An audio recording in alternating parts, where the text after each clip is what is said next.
উনি আপনাকে বিয়ে করবে, আপনারা বিয়ে করবেন। সেই বিয়েতে উনি চাইছে আমি যাতে উপস্থিত থাকি, কিন্তু আমি তো আপনাকে বিয়েতে উপস্থিত থাকবো না। আমার ইউনিয়নে হাবু মারজানের বিয়ে হইবে, আমি কি হ্যাঁ তাকাই দেখবো? আপা কি সম্ভব? না, আপাতত কিছুতেই সম্ভব না। কারণ আপনি চান হাবুর বিয়েটা আপনার সাথে হোক, হ্যাঁ? যার প্রতি আপনার অন্তরের ভেতরে প্রেম লুকিয়ে আছে। অন্যের সাথে তার বিয়েটা হবে, এটা আপনি কিভাবে মেনে নেবেন বলুন তো? এটা অসম্ভব, রাইট?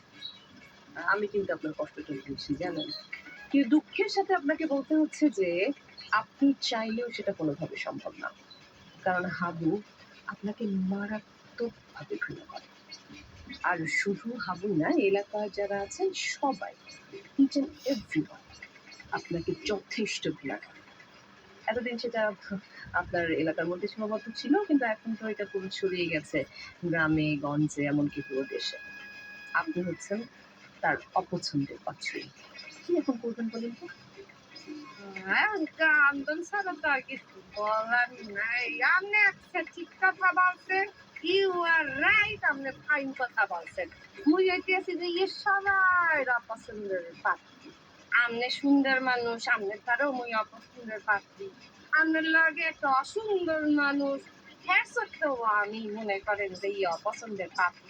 কিন্তু আপু মনি, আপনি তো দুইজনকে যদি একটু আলাদা করা যায়, তাহলে আমি চিন্তা করে দেখেন যে এই যে ইউনিয়নে এতগুলো মানুষ, এই মানুষগুলোর মানে সঙ্গে তো মুই অনেক পছন্দের পাত্রী। হ্যাঁ, না হলে তো আর এত বছর দৈর্ঘ্যে মগো পরিবার আমনে গো এই চেয়ারম্যানি এইগুলো করে না। মোর আব্বাই আনলে জমিদার, মোর আব্বাই মসজিদ যাওয়ার পর মোর মায়ের হয়েছে জমিদার, মোর মায় আর কয়দিন থাকবে।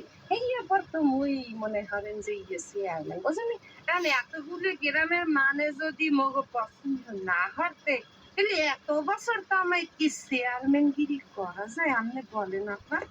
না, আমি জানি তো যে কোন ফর্মুলায়, কোন পদ্ধতিতে আপনারা বারবার এলাকার চেয়ারম্যান হচ্ছেন। এলাকার মানুষের সাথে কথা বলে আমি সবকিছু পেরেছি। তবে আপনার কিন্তু এখন জানা উচিত সেই দিন এখন আমি সামনে নির্বাচন। সামনে নির্বাচন কিন্তু আপনার মনের মতো আর হবে না।